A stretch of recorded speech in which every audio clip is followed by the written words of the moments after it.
I'm Karenna Gore. I'm the founder and executive director of the Center for Earth Ethics at Union Theological Seminary. I'm very excited to be leading this discussion on artificial intelligence, ecology, and earth ethics.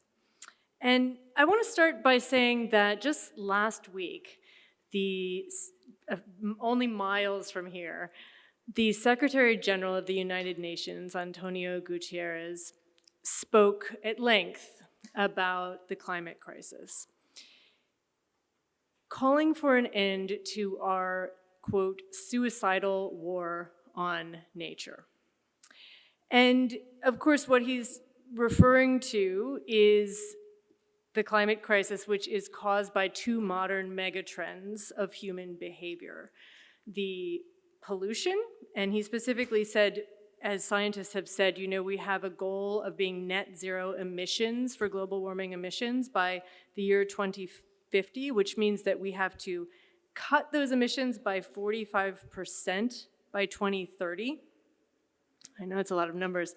It's around the corner. We have to cut these global warming emissions soon, but they're going up right now. And they're on track to increase by 14% this decade. So one modern megatrend is pollution. The other is depletion. And that includes depletion of the carbon sinks, like forests, like wetlands. And we can look around us and see some of these beautiful images of nature as examples. And so this is occurring, this crisis, at the same time that this other phenomenon is occurring. And that is the advent of technologies that are unlike what we've seen in the past. The phenomenon of screen time, of virtual reality, of artificial intelligence. And of course, this is more true in our society than in many places around the world, but it's also true that we know that there's climate justice, whereby in the developed and industrialized nations, there's far more responsibility for these emissions and this depletion than in the rest of the world. And so looking at the fact, as this exhibit does, that these two phenomena are occurring at the same time, we wanted to have a discussion about artificial intelligence, ecology, and earth ethics. And Center for Earth Ethics likes to look at the root causes of the climate crisis, which is not just those two megatrends, but also the perception and values that drive them. And we often say, based on our approach to the problem, that it is not the earth that needs fixing. It is human beings' behavior towards the earth that needs to change. And so the question that I really want to start with is, what does artificial intelligence do for that problem? And I also want to read a passage from a thinker, Thomas Berry, who has been influential on the Center for Earth Ethics, that he wrote in 1988, where he talks about the technological trance and the changes that it was making at that time on the earth. So this is from The Dream of the Earth in 1988. In our times, human cunning has mastered the deep mysteries of the earth at a level far beyond the capacities of earlier peoples. We can break the mountains apart. We can drain the rivers and flood the valleys. We can turn the most luxuriant forests into throwaway paper products. We can tear apart the great grass cover of the western plains and pour toxic chemicals into the soil and pesticides onto the fields until the soil is dead and blows away in the wind. We can pollute the air with acids, the rivers with sewage, the seas with oil, all this in a kind of intoxication with our power for devastation at an order of magnitude beyond all reckoning.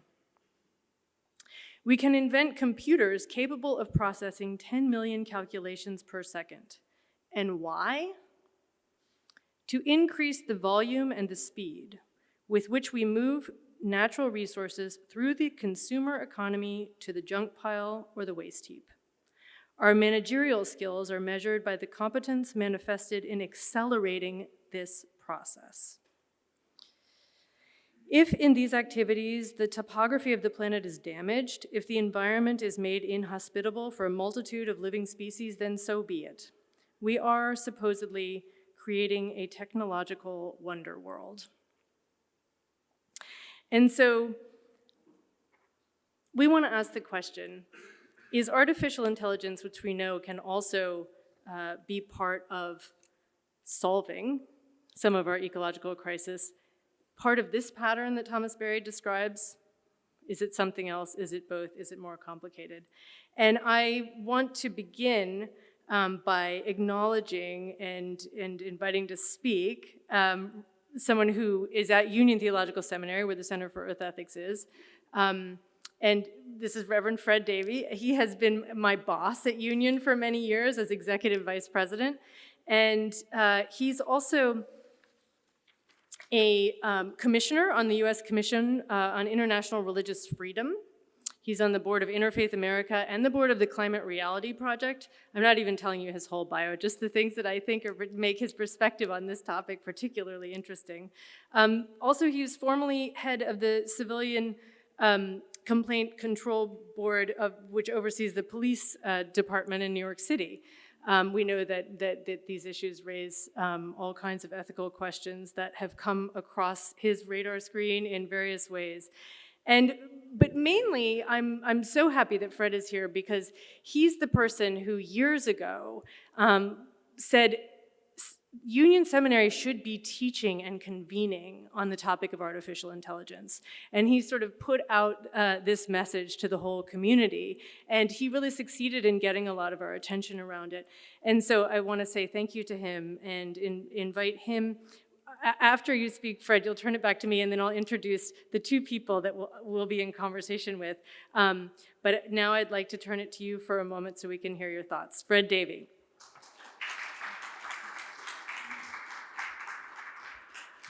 Thank you, Karenna. And just let me say, Karenna has no boss. And if she did, it wouldn't be me. But I've enjoyed working with Karenna at Union over the last 10 years or so.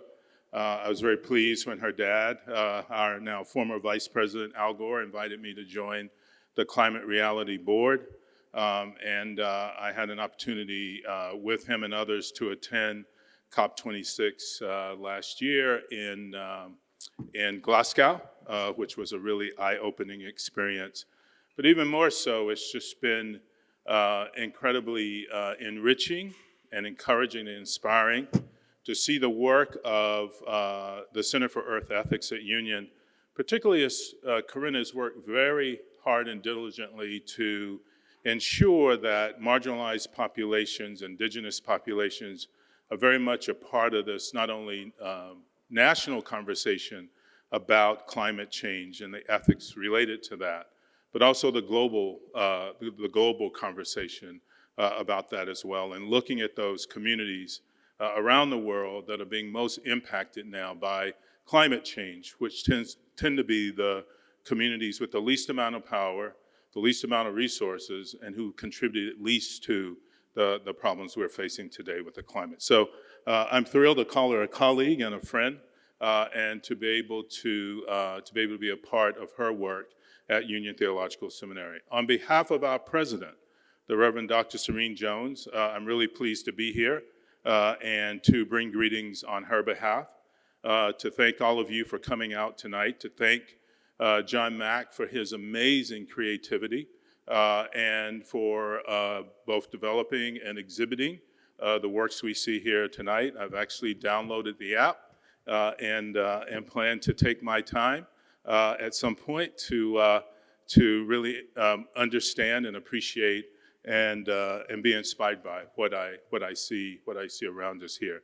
And I would encourage everyone else here to do the same. Now, Karenna gave me some talking points here, and I want to make sure I hit them all so that I don't get in trouble once I'm done. Let me just say one other thing, though, and that is about now 5 or 6 years ago, Columbia University, which is right across the street, and technically Union Theological Seminary is an affiliate School of Columbia. Sometimes they claim us, sometimes they don't. Sometimes we claim them, sometimes we don't. But technically, we are an affiliate school. And they held a conference on a number of things, but primarily technology and its interaction, or its the way in which we are beginning to engage technology. And they had a number of sessions on artificial intelligence. I didn't know anything about artificial intelligence very much. About 5 or 6 years ago, I read an article by Yuval Yuval, who had talked about this issue, but hadn't paid a lot of attention to it. But sitting through those seminars at Columbia really was jarring for me. It really opened my eyes to what's happening in every aspect of our lives, some good, some bad, with artificial intelligence. And I just felt like if we were going to talk about God and have any credibility in talking about God as theologians, as people of faith, as a seminary that's training leaders and ethical leaders, then we absolutely had to engage around artificial intelligence, because in some ways it actually challenges the very notion of God. And then we have to think seriously about the ethics surrounding it and how it's used. And that's particularly so when it comes to thinking about the environment, but in other ways as well. So with some colleagues, including one who's here tonight, Isaac Sharp, Union Theological Seminary put on a conference in January 2020 on sort of faith, spirituality, ethics, and artificial intelligence. And we expected a smattering of people to show up, and we essentially sold the place out for a day, which was really surprising to us all. And our conversations around this subject and issue have continued. Isaac Sharp, who's now a graduate of Union with a PhD in ethics, taught the first course on spirituality, faith, and artificial intelligence at Union, and is here tonight and will be a part of the panel. Let me conclude by saying this is exactly what we should be doing, appreciating the intersection between technology and culture, technology and art, technology and how we see ourselves, and then a particular focus on artificial intelligence or AI, and how that plays a role in almost every aspect of our lives. And we should be asking the ethical questions about it, because it's not an ethically neutral phenomenon. And if there's any place where those questions can be asked, it's a place like Union Seminary. But we don't want to do it in isolation. We want to do it in places like this, where we are surrounded by this creativity and beauty that shows us, sort of the value and the great contribution technology can make. But we also want to do it with some integrity and in keeping with our mission to be ethical voices around the world. So it's great to be here tonight. Thank you again, John Mack, for this and for inviting us to be in your space. And I will turn it back over to my boss, Karenna Gore. Karenna.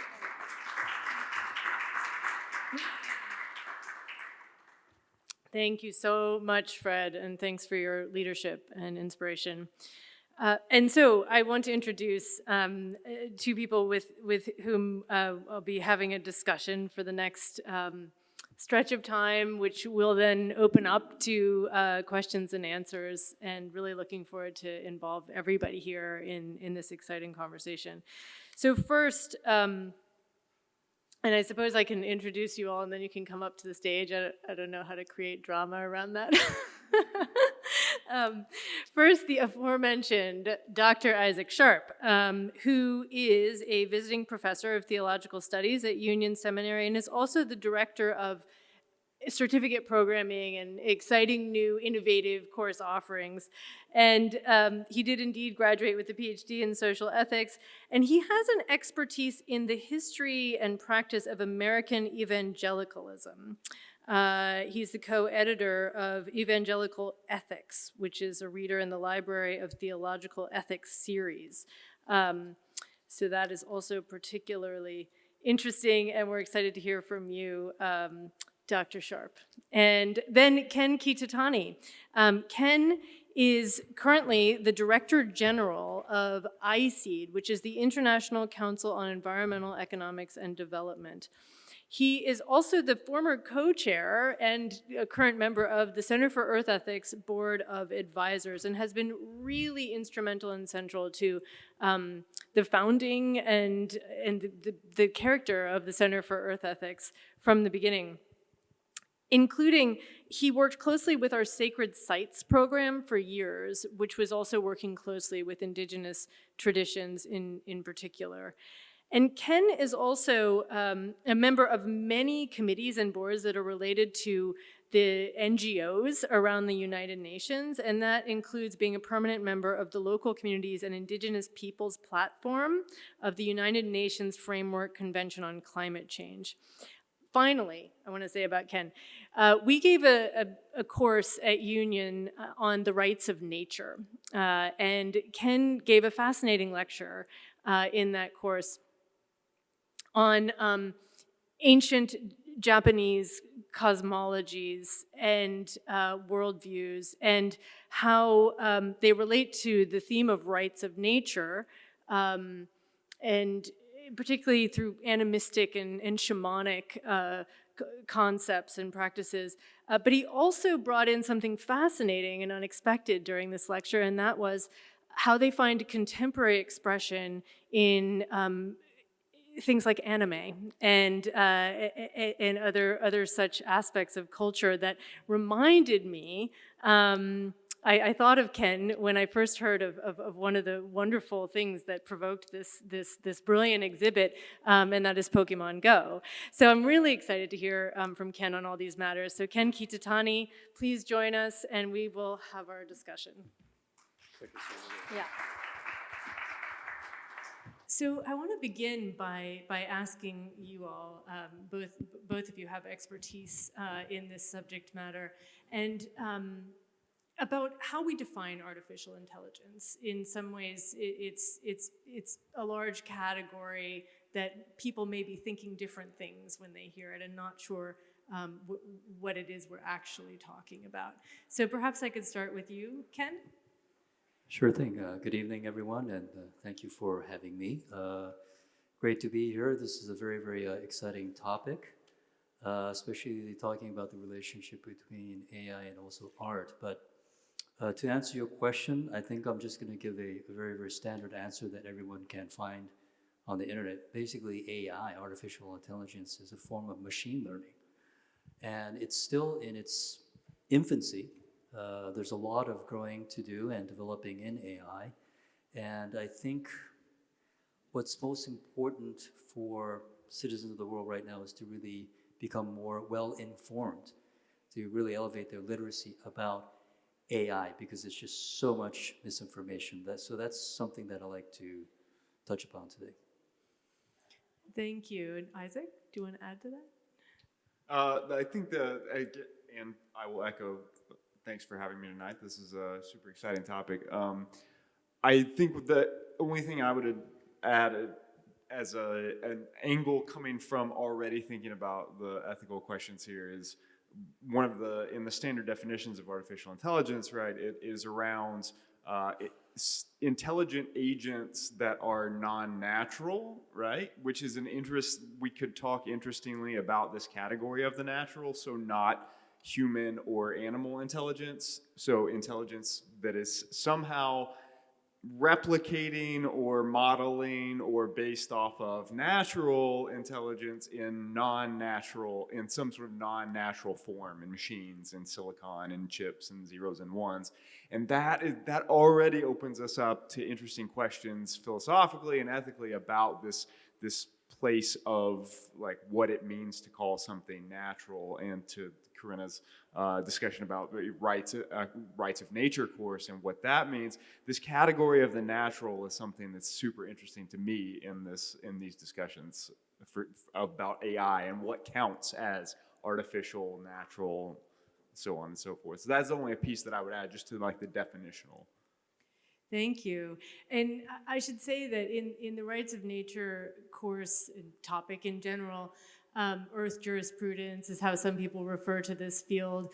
One of the things that comes up is whether there should be legal rights, which the construct is personhood in the legal field for a river, for example. Because it's now such that, as we're seeing, the pace and scale of ecological destruction is in part because our primary way of interacting with nature is as property and as objects. And yet, for traditional cultures, a river has a personality, a being. It can be considered an ancestor, is a life force of some kind. And one of the things that comes up is that, in fact, the idea, some may say, well, but personhood should only apply to human beings, obviously. But what about the case of corporations? Of course, we know legal personhood for corporations. And in the course of sort of exploring this topic, one quickly comes upon the realization that there's also a sense of personhood or rights or beingness for robots, for machines of different kinds. And the question arises, are human beings starting to identify more with these man-made machines than they are with our relatives, you could say, that are living beings on this planet? And if so, what are the implications of that for whether we belong in this earthly ecosystem? Because there's some evidence that we don't when you look at the rate at which we're destroying the habitat, right?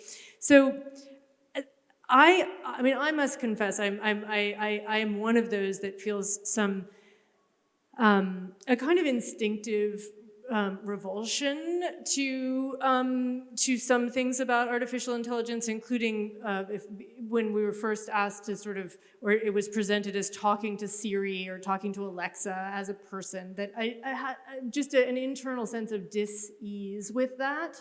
I don't think everyone has that, but some people do. And there are different reasons for it. I don't want to sort of unpack that at length right now, but I just wanted to put it out there and then put a question to Ken about it. Ken, could you speak about why you think artificial intelligence creates anxiety and fear in some people, and whether or not there's a difference in that in the culture here in the US with the other culture I know you're familiar with, which is Japan? Okay, thank you for the question. Touching upon where you were mentioning about, and you had mentioned about what is natural, what is not natural.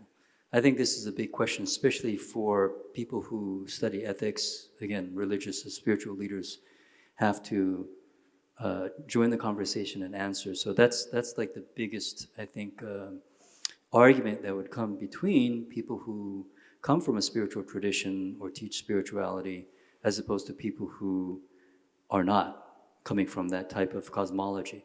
If you believe that life is we're just a piece of flesh, and we have a brain, and when we die, everything's gone, everything can be measured.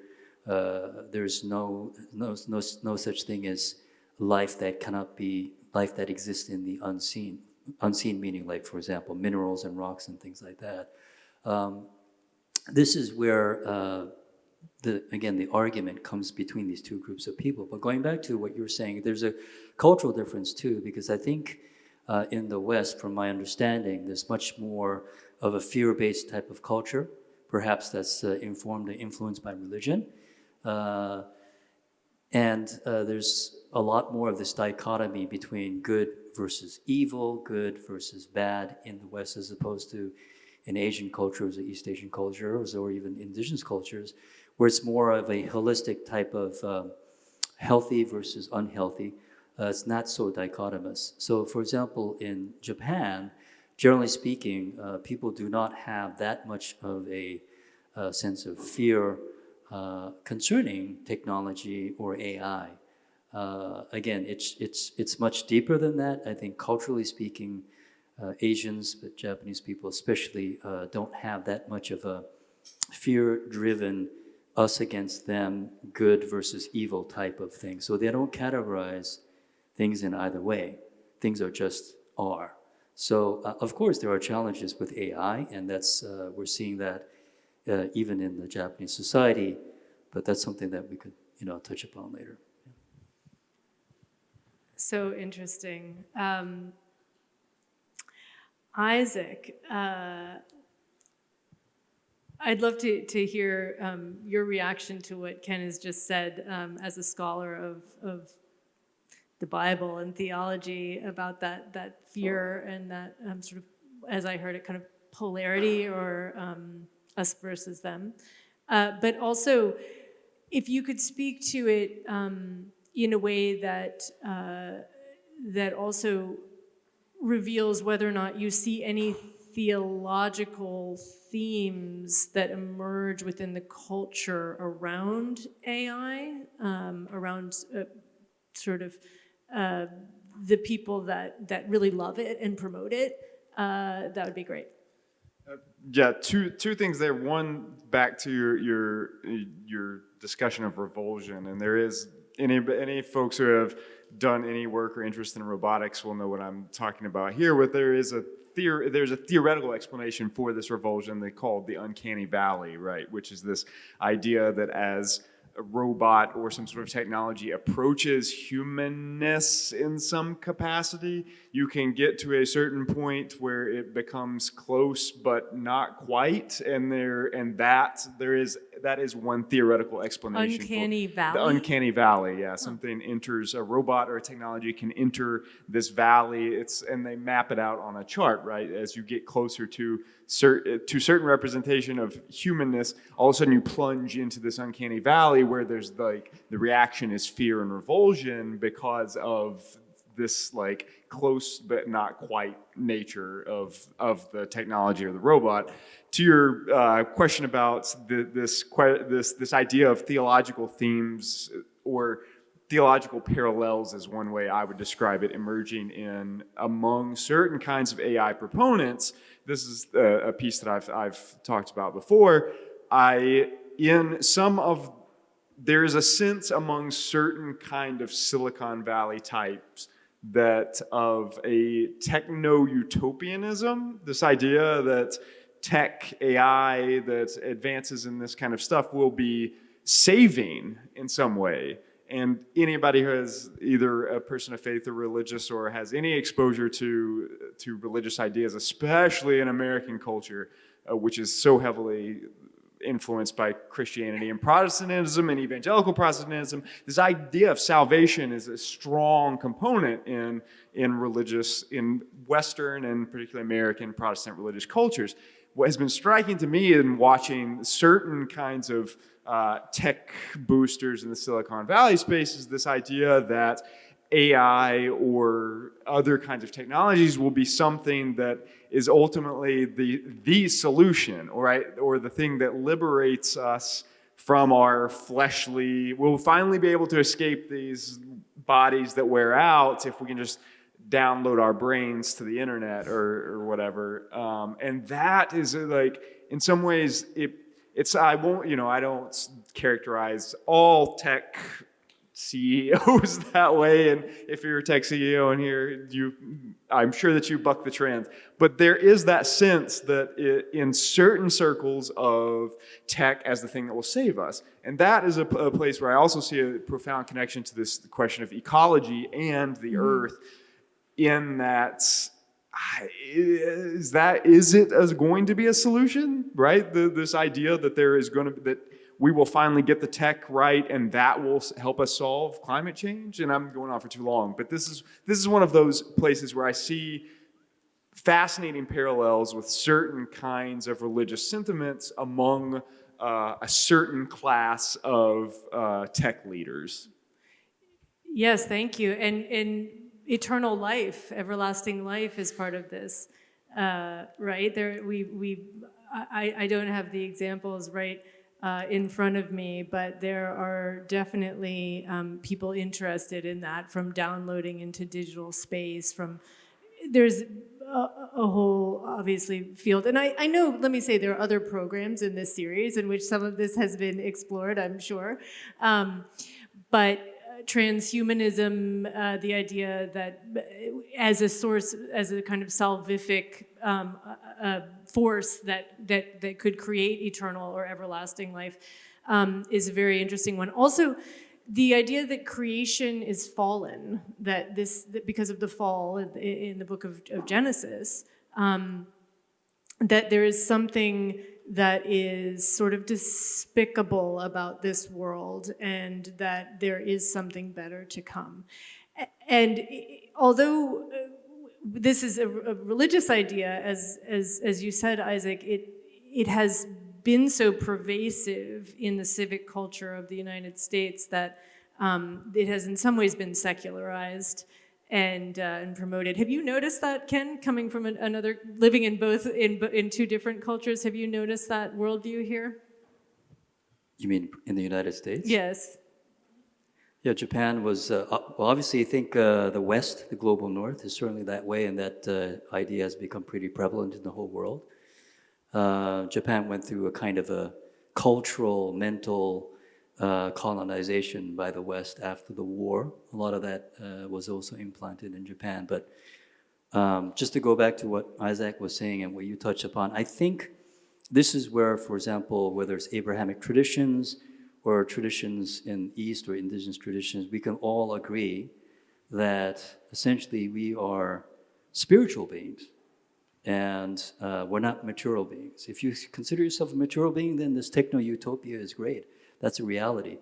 But as a person of faith, or regardless of spiritual, if you believe yourself to be a spiritual being, life continues even after you pass away. So everything, whether it's the rocks, whether it's the rivers, the trees, as you mentioned, has life. Everything is a sentient being. So I think this is where the big division comes between the materialistic view and the spiritual view. I also wanted to ask you, you said something earlier about the unseen. And I think when we talk about spirituality and the spiritual, in some ways we are talking about the unseen world. And in some ways, I wanted to invite you to speak a little bit about anime, because I think it's so interesting and I think it does in some way connect. There is a way in which art can make the unseen seen, and that can be life-giving and mind-expanding rather than in some way sort of limiting. And so one of the things when we were talking earlier that you mentioned is that there's a difference in the way that anime and Miyazaki, is that the name of Miyazaki, I'm sorry, I love his films, I just get the name wrong sometimes, has presented these nature spirits in those films, and so on, sort of can draw from an animistic and shamanic tradition. And that Pokemon comes from a different cultural reference point.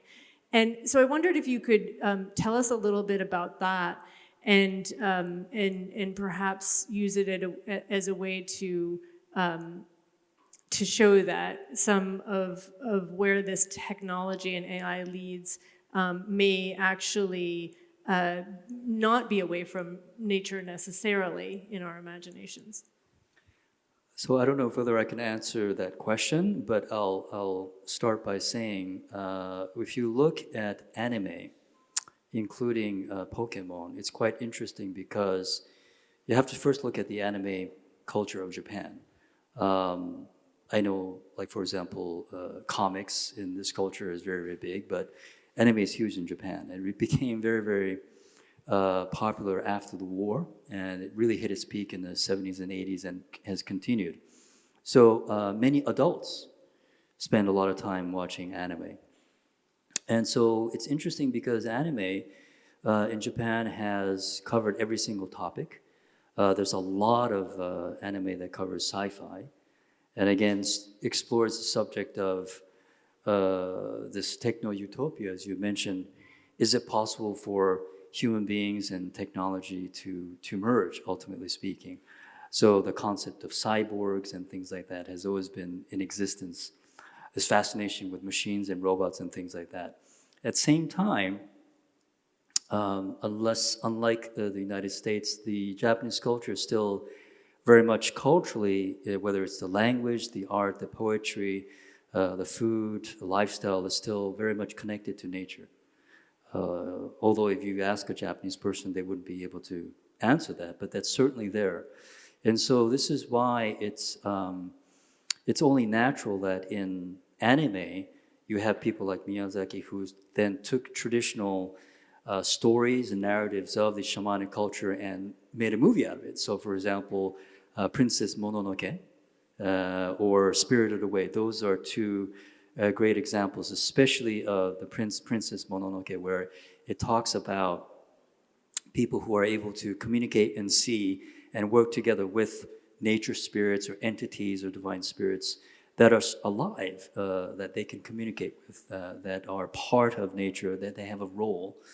And so it's very, it's an environmental advocacy message because it talks about how human beings are devastating nature, and the nature spirits or the deities that protect these different areas rise up in rebellion, and human beings have to respond to that.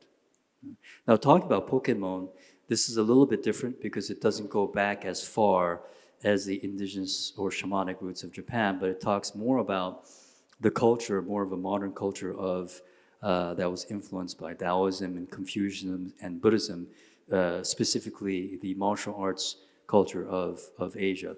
So it's a lot about that, about training different types of mythological beings and having them fight for you. But a lot of that comes from the martial art ethos and philosophy and lifestyle that exists in China, Korea, and Japan, and other Eastern countries too. It's so interesting. And I think we're going to hopefully have a chance to have the artist John Mack join us up here in a little bit. And perhaps we could talk about Pokemon Go, which is a whole other chapter of Pokemon. And the first floor of this gallery has some fascinating images related to Pokemon Go. But I wanted to take a step back for a moment and just talk about screen time in general. And the notion that, the reality that people are, and particularly children, are spending so much time on screens. And I'll look for my statistics, but we all know they're bad, right? That it's now, I think there's 7 hours a day just for entertainment, something like that. And that's not even counting educational, is on average. And I'll double check that before we stop. But, and that this alone, the time on screens, even if you're watching something that will show you nature or will show you a nature spirit even, is somehow detaching us further and further from our environment. We evolved as a species under different circumstances than having screen time. So that must in some way be related to the high rates of depression and anxiety that are associated often with people, and particularly children, spending all of this time. I also know that there are equity issues on various levels, and that when people are on screens, there are these algorithms, and that of course also involves AI and machine learning to produce these algorithms. And I wanted to ask you, Isaac, because I know this is something you've thought a lot about and taught on, about AI's, the implications for race and for class, possibly for gender, of artificial intelligence. Yeah, so this is in ethics and AI, there's lots of potential ethical implications at every level, top to bottom, and we could talk about each piece of those, from things like rules applying to robots and how robots would interact and be allowed to interact with society, and would they have legal recognition, and that line of inquiry. Another line of inquiry in ethics and AI about if and when and can the sentience approaching human levels and what that means and how we would interact with that. There's all of that question in this idea of potential superintelligence. What is most concerning to me from like an ethical triage kind of perspective, looking at my trainings in social ethics, so looking at the structures of society and questions of equity and justice in the structures of society. From an ethical triage perspective, my most kind of like alarm bells going off right now around the implementation of AI is in things like algorithmic injustice, in places that these algorithms that are affecting our day in and day out lives are trained on data that end up reproducing racial, gender, economic inequalities. And an alarm bell is that came up when somebody was talking about something else earlier, and I can't exactly connect to it, what it was is this idea that AI is being used in certain ways to make us more efficient consumers, to deliver to us the things that we didn't ever even imagine that we could need, and now all of a sudden you see it. Okay, that has profound implications for ecology and earth ethics. If all of a sudden these advances in technology, if their ultimate end is to make us as efficient of a consumer as possible, that's a profound like worry to me from a social ethical perspective. That's just a few, and I like there, not to be too doomsday, but there are plenty. That is so interesting. Did you have any reaction in response to that, Ken? Yeah, I think I'm not an advocate for AI, but I think as you mentioned earlier, AI is really a tool. Mm-hmm. It's a double-edged sword. So it can be used for positive purposes, but it could be certainly used for negative purposes depending on the behavior and the intention of the user. So generally speaking, I think that we are going in generally speaking, a good direction, globally speaking. Right now, I think when we talk about AI or technology, it's still the Wild West. That, I think, is a good analogy. People don't know what's going on. We're uninformed.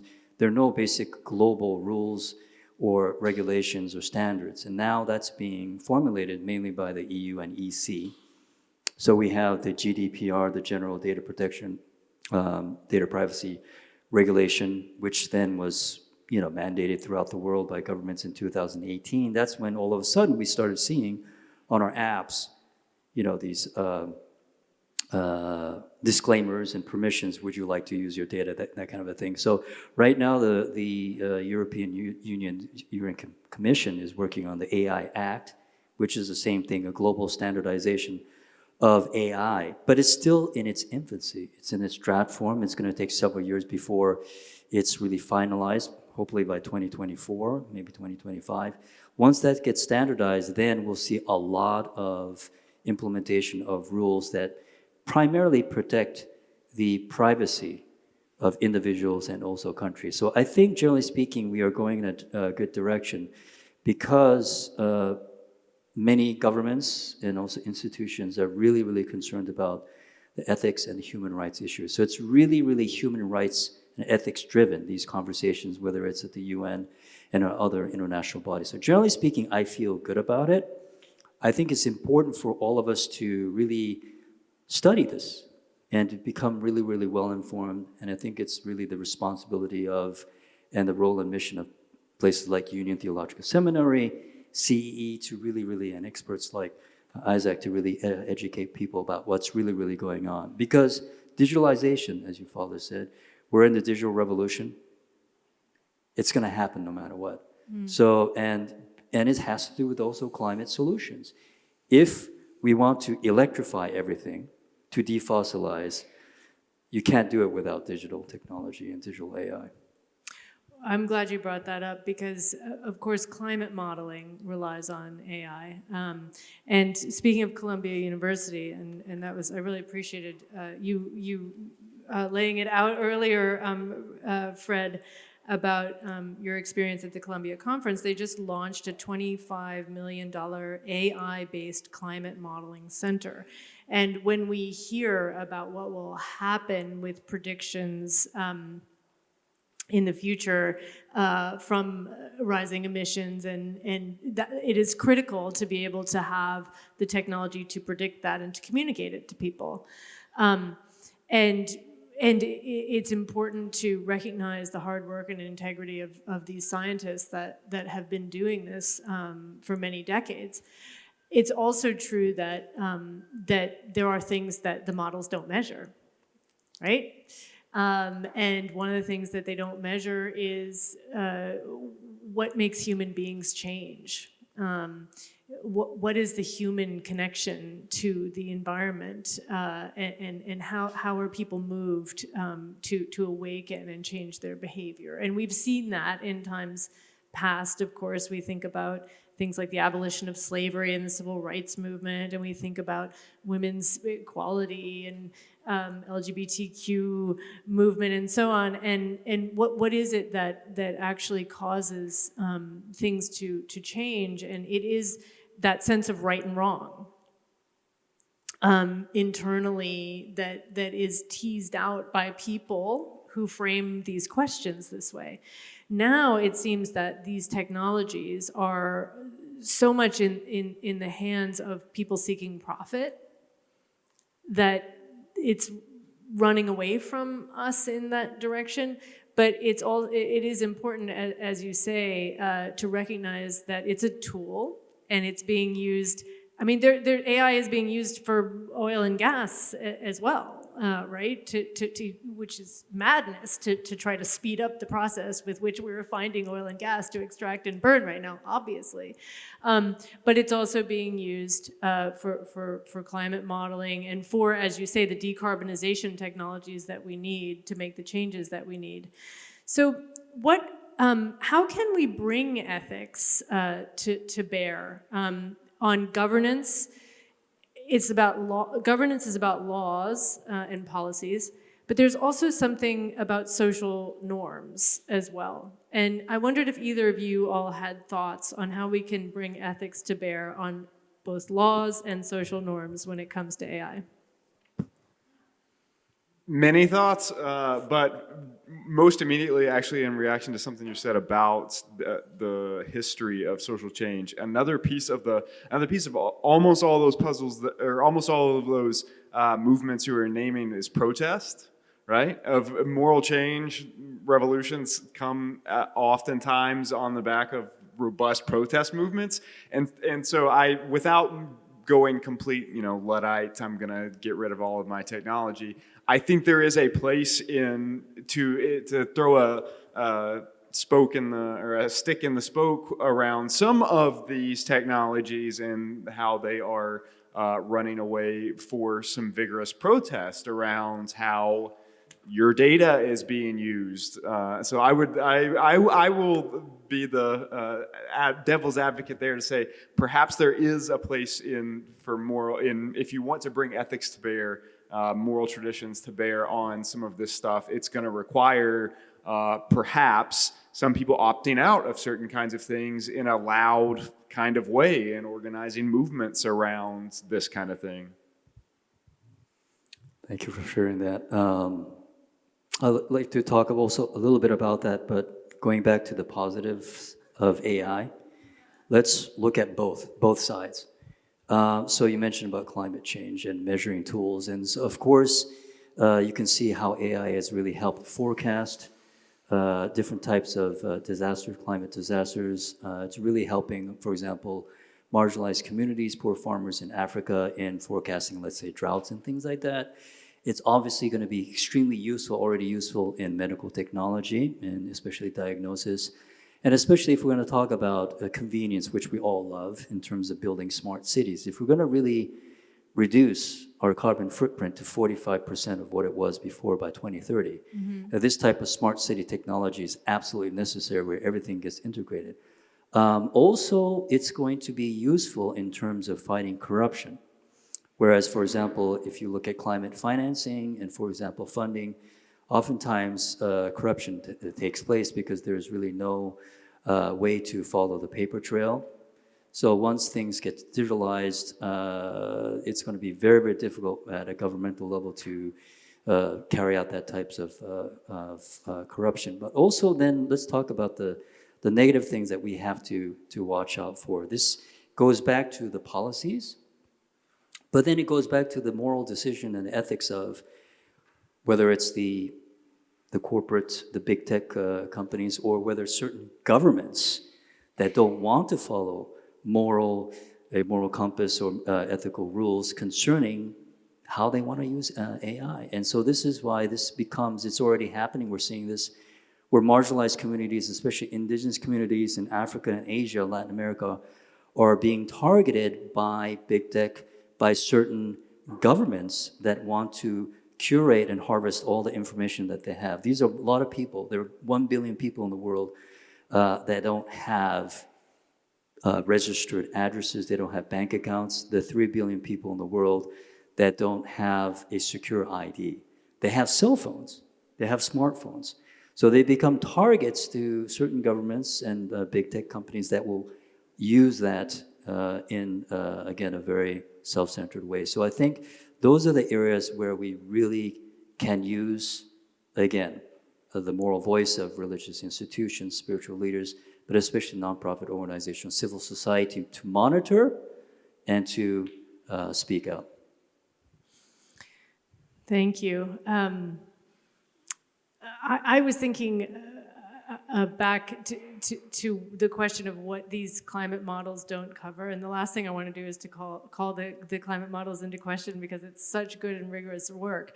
But I think we need to understand that there are, with artificial intelligence, it's data that is put in to a machine.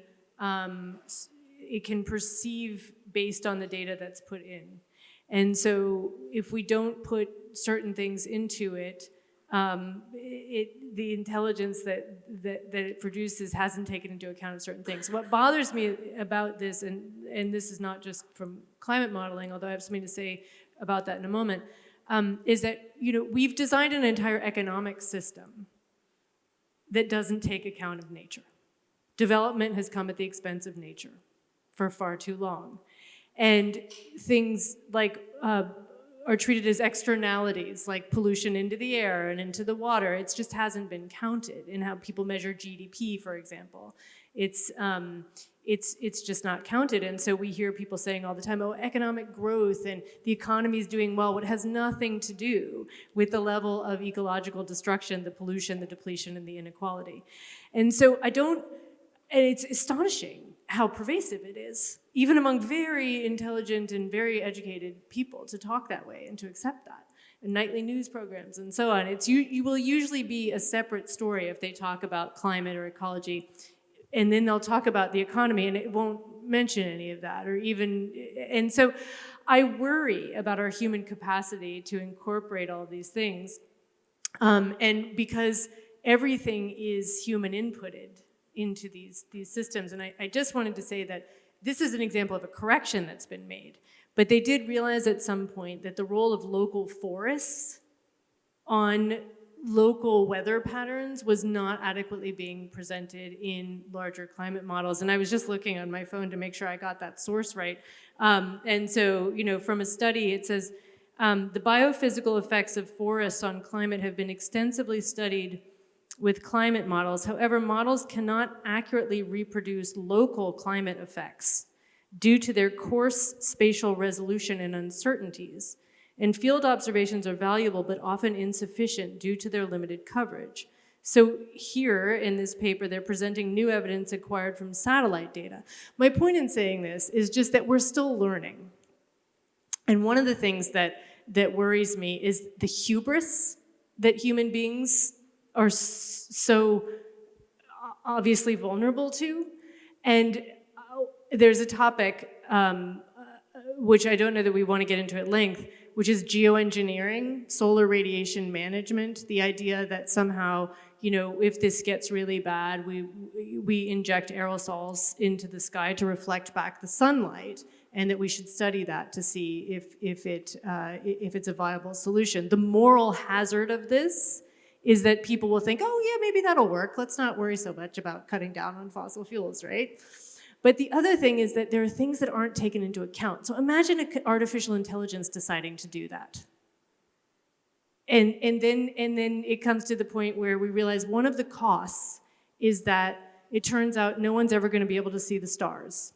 Human beings aren't going to be able to see the stars ever again. How could, in that cost, this is a thought experiment, but it's not that outlandish given where we are. And so I wanted to just, and Ken, I really appreciate that you're bringing us back to not just being fear-driven about this, and I'm so sorry to go there again. But how can we make sure, can we ever input something into artificial intelligence like the human sense of wonder at seeing the stars? Yeah.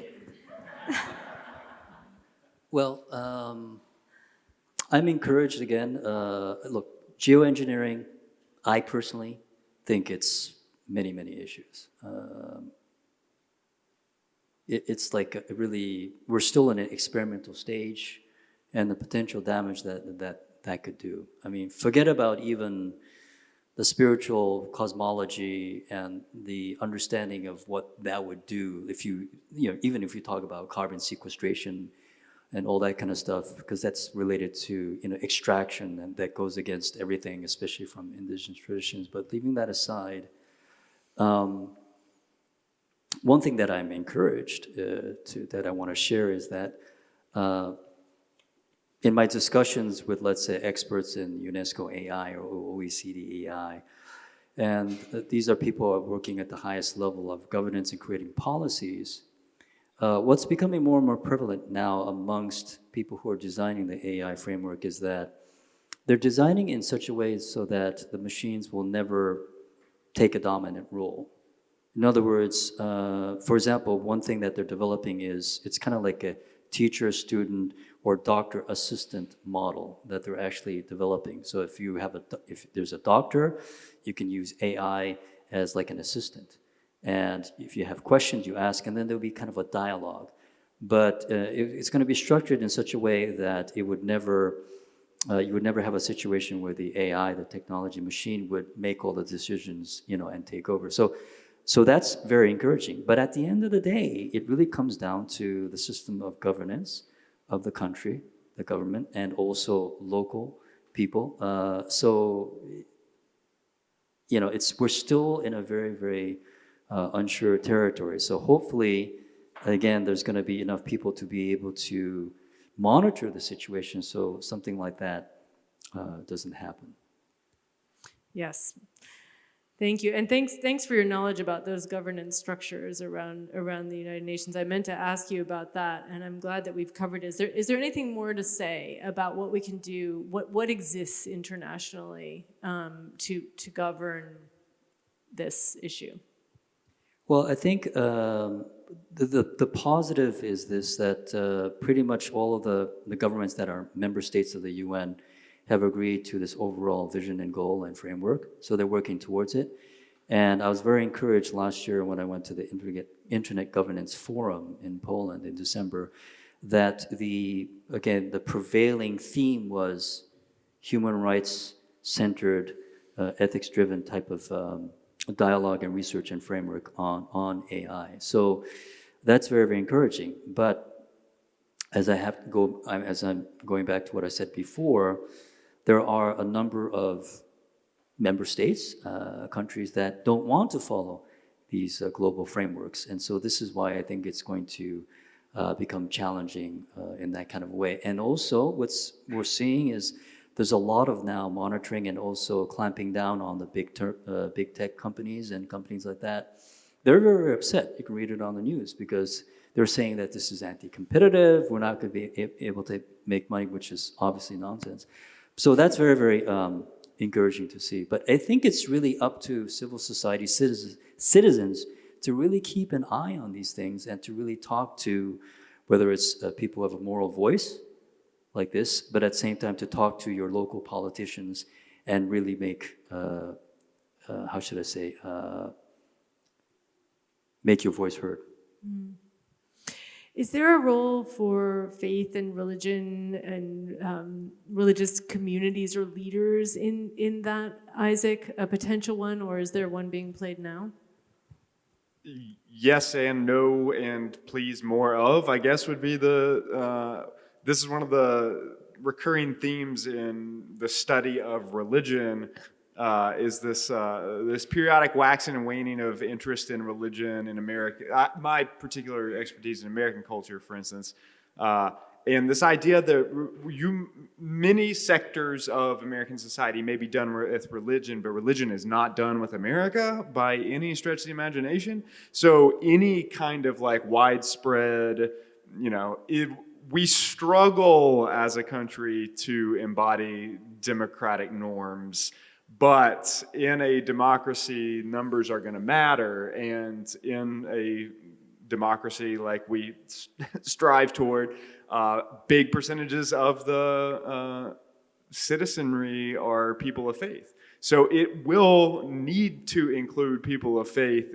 These questions of AI and regulation and tech and climate change and fighting, as the Center for Earth Ethics well knows, this must include faith traditions. And also, though, that presents its own unique set of challenges, especially when you're talking about ethics, or when you all were discussing another piece of this puzzle of ethics and AI, I was thinking, what does it look like when we start thinking about training AI to make ethical decision making in AI? Well, whose ethics, right?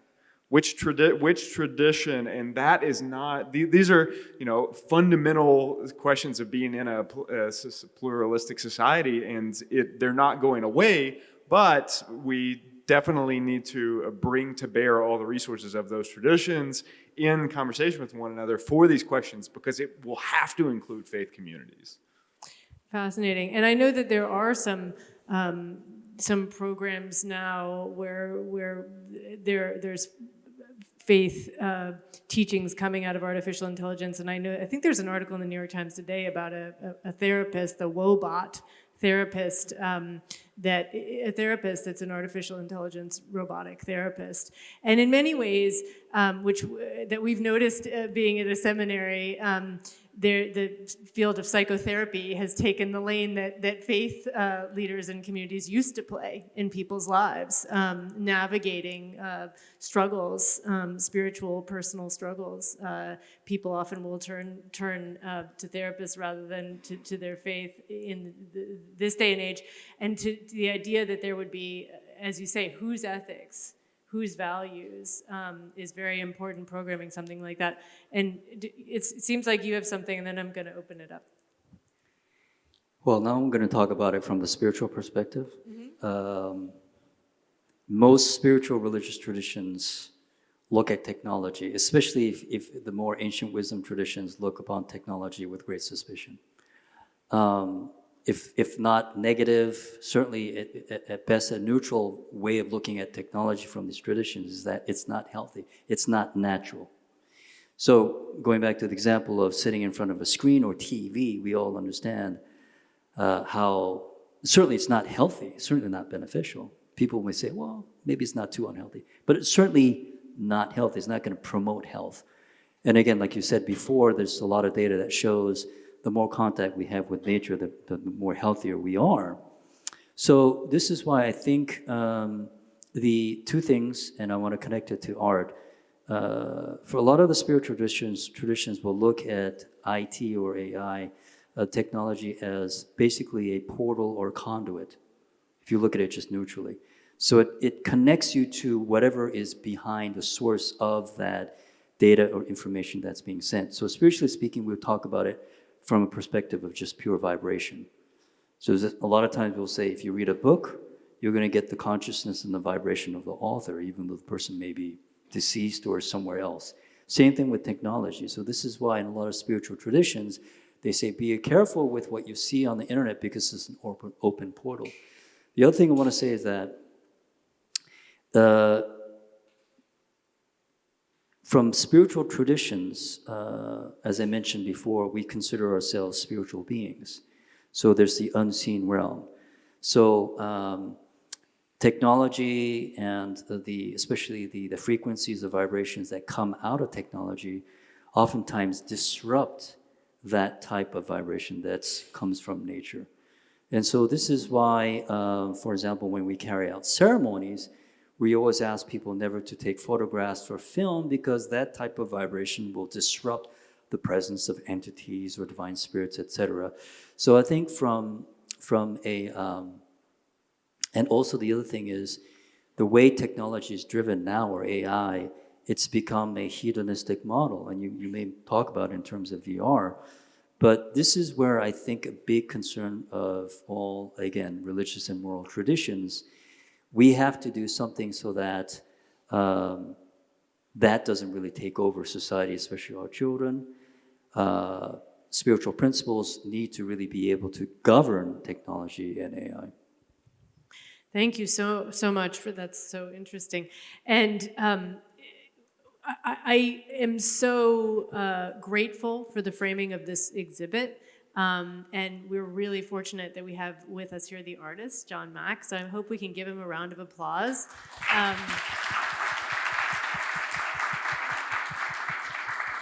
Thank you so much for this brilliant work and for creating this space and hosting us. And we would love it if you would share some words on the topics we've been talking about. Hi, do you hear me? So there's a lot to unpack here. And so in the short amount of time that we have, in order to sort of state my claim, I'm going to have to drop a bomb. So there's no such thing as artificial intelligence. Doesn't exist. That's the first ethical mistake. What we're dealing with is artificial intellect. Intellect is a tool of dissection. It's a tool of data, witness, evidence, reason, pragmatism. What happened, if you can give this a historical date of when this data became the new God, you could point to Europe just after the Renaissance with the Age of Reason. What happened is that the fantasy worship in God was disproved by data. It's interesting. I don't know if anyone knows any atheists, but I know a few of them. And all of them are attached to science. Why? Because it's the worship of data that allows them to not believe in the other God anymore. So what we have now in this transition is a new God. It's the God of data. And AI is the embodiment of that God. Now, can AI be sentient? No. Can it learn empathy? No. Can it learn compassion? No. Why? Because intellect is data bound. It is masculine toned. And what we've done is we've given so much power to the masculine tone, we've given it the power of God, that we've left the feminine tone behind us. And that feminine tone as a symbol is nature. In order for what we call artificial intelligence to be compassionate, that involves the feminine tone. Machine is not feminine toned. It is a manifestation of the masculine rational mind. She wrote 2 words on the board, and she teaches a whole class on the Book of Revelation with an eco-feminist lens. And she wrote pater, P-A-T-E-R, and mater, M-A-T-E-R, and talked about mater as the root, of course, of maternal and mother, but also matter. And pater as paternal, but also pattern. And when we look at the history of how the material world has been denigrated through the kinds of theology we explored earlier, creation is fallen and so on, and the feminine has been relegated to being inferior. And then we look at this pattern. I was talking about those 2 megatrends of the pattern of the depletion, the extraction, and the pollution. It does seem as if it would be appropriate to shift. And what you're talking about in terms of the feminine, there are some that say that is rising as an energy in many ways in the world today. And have you seen that in the course of doing your art? Well, I do think, the whole Me Too movement is a rise in the feminine, right? There's a lot that has gone on the planet that shows that we've left the feminine behind, that the masculine has just taken charge, and as an energy, right? And so, was that your question, or when I was traveling through the world or doing the project? No, I think it's almost like, when things get so bad, when things get really dark, the light gets brighter. I think this is really an opportune time to be speaking. The reason why we're speaking about all these issues is because of how dark things are looking, how grim things are looking. So I do think that that darkness is bringing about the issues of the feminine and how we have to sort of take a look at ourselves and rebalance that into our lives and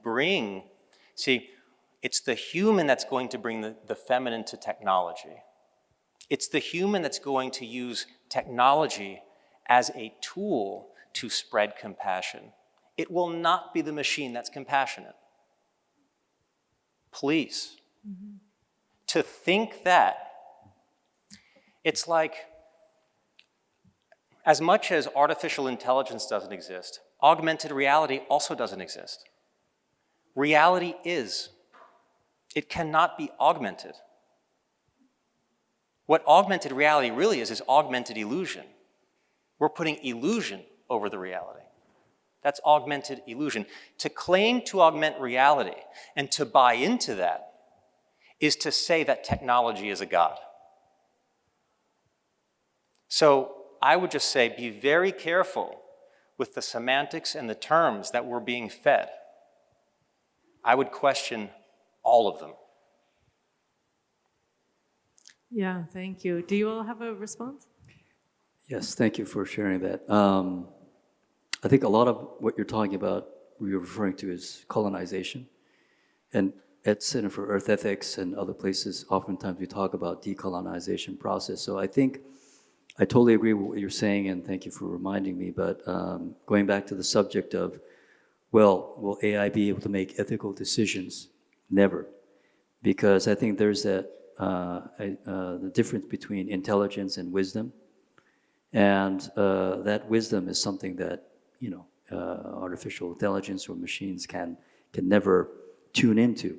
So I think this is, that's, as you mentioned, I think that is the limit of machine learning and data and things like that. So one other thing which reminds me also is one of the reasons why I think the Japanese culture has not been so, how should I say, dichotomous in this view is because it's one of the few countries in this world that's never been colonized by the Christianity. So I think that has a large influence on the cultural mentality of the Japanese people.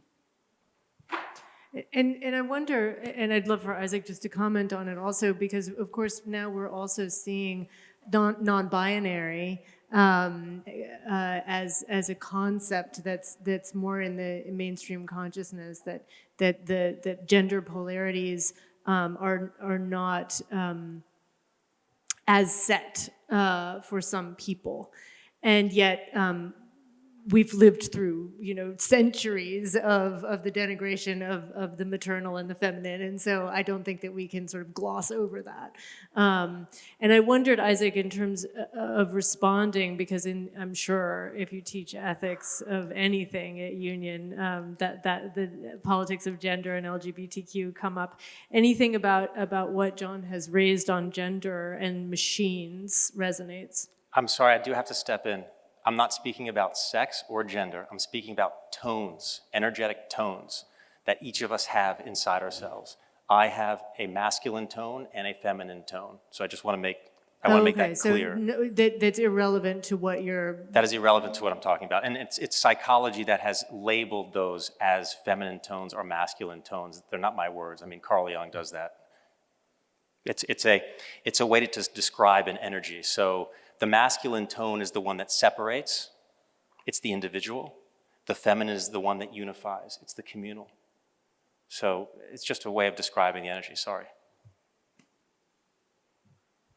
Let me see which piece that, because we could take this in a number of different directions. Let me see which piece that I can, what you said, Corinne, I can respond to. I guess I'll go doomsday again and be the alarmist. My most pressing from the triage of from a social ethical perspective, although it does align with this idea of the denigration of the physical, which has been historically coded as the denigration of associating the physical with the feminine spirit and the higher rational with the masculine spirit, with the denigration of the physical and the feminine. I think, and this is that Ken maybe could even talk some about, because I think UNESCO has done work on this around AI and what for instance, Karenna, to bring it all back together, you were talking about having a revulsion of talking to Siri or Alexa, right? UNESCO did a big study and report on the coding of AI personal assistants as what's the default coding? What are they all? Aha, right? And UNESCO did a study on this, on looking at how AI technology being developed in terms of the personal assistant kind of technology reinscribes this idea. So there's many layers to all of this, and I am glad that we're talking about them all. No, it's an important point. Part of the illusion, part of the bait, part of the trap we're walking into is disguising the masculine as if it were feminine. Have you ever wondered why Apple's operating systems are all national parks? Yosemite, Sierra Nevada. I mean, I think they had snow leopard, right? The screensaver is a picture of nature. So, like you say, I think we have to be extremely careful. There's a lot going on under our noses, and we have to question everything that we're looking at right now. Because when we buy into a false feminine, we're buying into a false enlightenment, a false paradise. And that's the direction we're going. And so if we don't clean this up,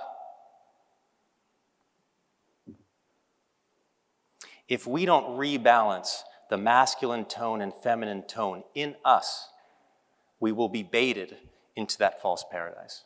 I don't know exactly how much time we have, so please don't be offended if I ask you to be very brief and cut you off and that sort of thing. But starting here, please. Fascinating conversation. Thank you very much. At the beginning, we were talking a little bit about the techno-utopianism and this sort of eschaton, as it were, that a lot of technologists talk about, and they talk about merging, for instance, with sorry, I just forgot Ray Kurzweil's thing. Anyway, merging with machines.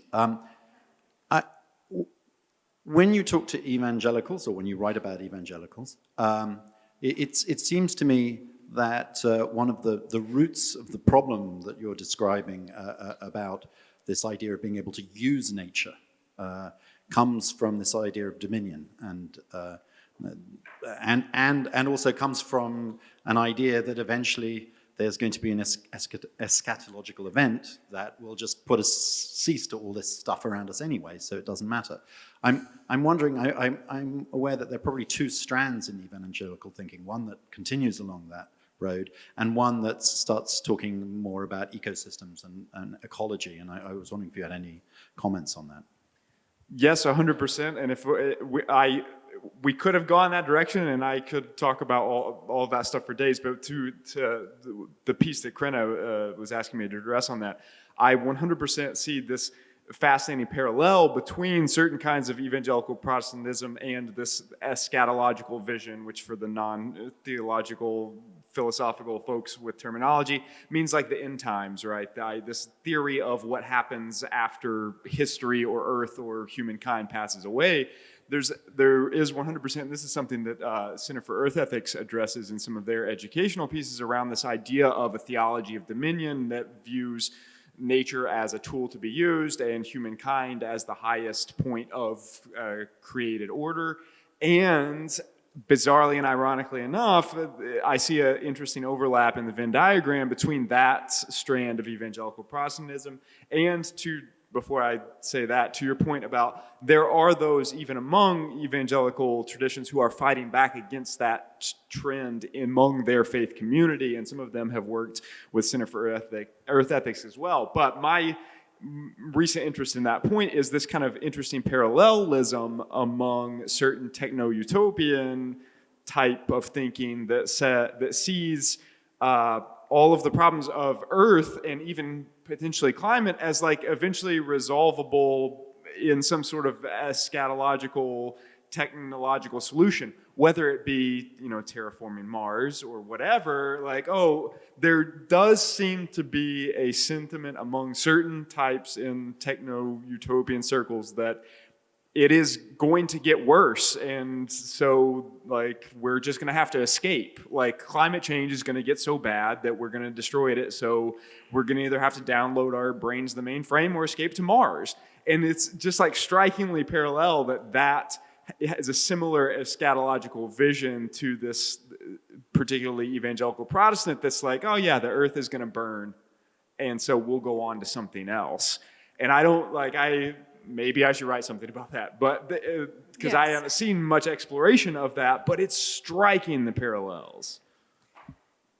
Yes, and the way people react to extreme weather events, it seems as if these climate impacts coming faster and more severe would wake people up to say, okay, right now there's a hurricane bearing down on Florida right now, and yet there is a way of thinking that it is a secular elite view to suggest that human beings control the weather, and that in fact this is all from God, and that and it's to be taken quite seriously, in part because there are people in positions of power in this country who I mean, especially, well, I won't go into this at length. It has an effect. It has had an effect. Next, here, please. Thank you all. Respectfully, there are those of us who are godless, who are not nihilistic, and have worked in coalition with interfaith. The question that I have is this privileging of the spiritual, creating this scaffolding for the spiritual, does it elide foregoing of an ethical architecture? Okay. That transcends the anchors. Right. Well, first of all, I should turn this over, but let me say I also apologize if there was any perceived disrespect to anybody who doesn't believe in God, because of course that has its own profound tradition, which includes ethics. Any response? I would just add that from a ruthlessly pragmatic standpoint, it's going to take us all, right? Like people of faith, people of no faith, everything. From a zooming out standpoint, I think maybe getting at your point a little bit, the nihilism is a trap, and it's a trap that also is extremely prevalent even among folks claiming faith traditions. So I would 100% caution us against that, because that is absolutely a piece of the puzzle where there is, to the point I was just talking about, there is nihilistic type streaks in certain religious traditions that says, oh yeah, this is all going to burn anyway. And that is something that, perhaps in interfaith / cross-faith / dialogue with no faith, I'm for all of it around coalition building, but that's maybe didn't even address your question. Just very briefly, it's going to require a multi-stakeholder process, which involves everyone, including humanists, people who don't believe in God, etc. So everyone is involved, and like-minded people have to work together. Yeah. I just want to add to that. Did you notice? I mean, to sum up, what they're saying is it would involve the feminine tone. This was all, what they mentioned was all about community and coming together. Thank you. And John, I just don't want us to miss something that I think I heard you saying. Uh-oh, what'd I say? Well, it's not to be lured and sort of deceived by the false feminine, that a lot of things that are parading as feminine now are not. When you said that, what came to mind to me as a Christian and as a minister is a passage of scripture about the temptations of Jesus. And one of them says, if you bow down to me, all this can be yours. And I think that we've already bowed down to the false feminine. Great, great, great multitudes of us have. And I think what we're finding is that it's not fulfilling. It's not rewarding. It doesn't make meaning. It doesn't provide any sense to our lives.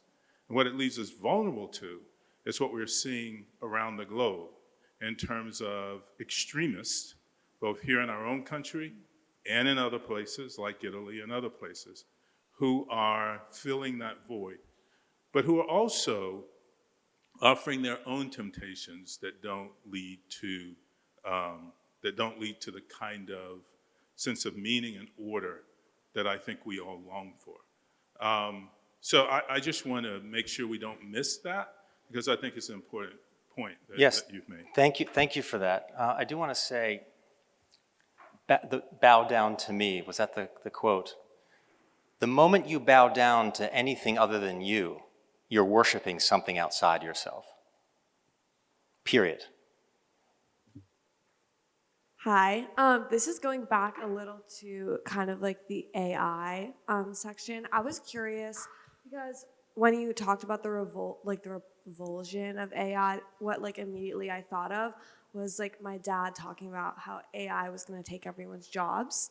And I'm wondering what your guys' perspective is on this, especially as you were talking about how there's training for AIs to be like an assistant to a doctor, right? So how does the ethos, or I mean the ethics of creating these AIs that could potentially take away jobs for an exponentially growing population of people who are, a lot of them are in need of jobs? Yeah. Thank you for that. And may I just say that I think that's a very important question. One of the things about these technologies that raises ethical questions is making human beings less important. It seems like we already have enough problems as it is, respecting fellow human beings, and to introduce this even more creates that. The other thing is the things that don't get measured by our economic system and maybe by artificial intelligence include things like human contact, culture, community. You know, when you go to a store and you're asked to do it on a screen yourself instead of talking to the person at the checkout counter, it makes a difference. Do you have thoughts on this question? Yes, thanks for the question. That comes up often. I researched that and I've talked to many people about it, but it's not as bad as people say.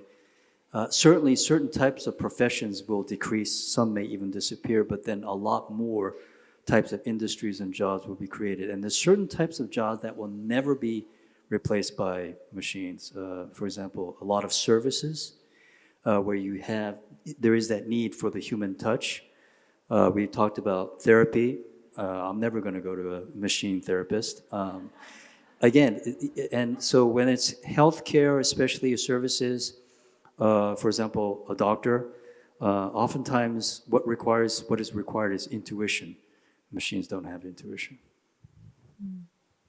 I would just add maybe another interesting angle on the job question is another concern that I have around what is currently happening with AI is the kinds of jobs that end up being created and what people are required to do in those jobs, right? Like certain kinds of industries that run on algorithms to optimize profit and user experience, and there are workers behind that who are getting ground up in that, and also the kinds of jobs or labor, even if it's unpaid labor. Whenever you are filling out CAPTCHAs, you are training AIs, so, like in certain, there's labor behind all of this, and much of it uncompensated or undercompensated. That's also a concern that I have about it. Well, unfortunately, we are out of time. I want to close by thanking everyone here, and I will be thinking about this a lot. It's occurred to me in closing to say that we're really talking about technology and thinking about it. I mentioned the roots, mater and pater, before. Thinking about the roots of the word technology is illuminating in the sense that it's techne and logos. And techne is way or means, and logos is a profound word in theology. It is the word. It is ineffable in some ways, and it is also represented not only by Jesus, but in the Proverbs wisdom literature by Sophia. And so that does bring in that feminine tone, Yeah, and I think it's a nice note. I would say just don't, if you're going to talk about logos, don't forget eros. Great note to end on. Have a great evening. Thank you.